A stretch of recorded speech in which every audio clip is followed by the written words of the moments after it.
নিঃশিষ্ট মানুষের পাশে বঙ্গবন্ধু দাঁড়ানোর প্রত্যয় ব্যক্ত করেছিলেন।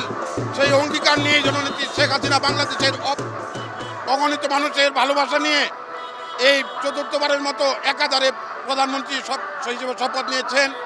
এবার আমাদের বড় চ্যালেঞ্জ হবে এই বাংলাদেশকে দুর্নীতিমুক্ত করে এই বাংলাদেশকে একটি উন্নয়নশীল দেশ এবং স্মার্ট বাংলাদেশ হিসেবে গড়ে তোলা।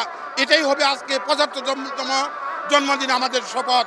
আওয়ামী লীগ এখন এমন এক নেত্রী দ্বারা পরিচালিত যে তার মধ্যে কোনো কিছু পাওয়ার আশা আকাঙ্ক্ষা নাই। একটা রাষ্ট্রের যা প্রয়োজন আওয়ামী লীগ কিন্তু তার সবগুলোই পূর্ণ করে চলতে আছে।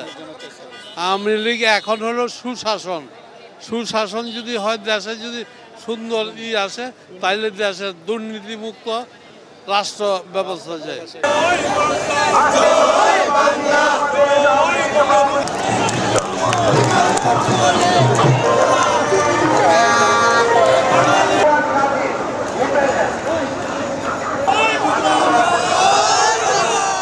জনগণের সাথে জনপ্রতিনিধির যে টাচ করা, সেই টাচের কাজটি উনি করছেন।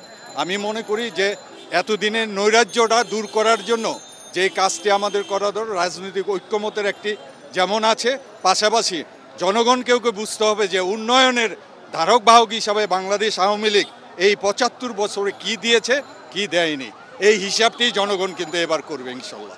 জননেত্রী শেখ হাসিনা জিরো টলারেন্স যাচ্ছে, আমরা ইনশাল্লাহ আশা করি জননেত্রীর নেতৃত্বে বাংলাদেশ জিরো টলারেন্স দুর্নীতিমুক্ত বাংলাদেশ।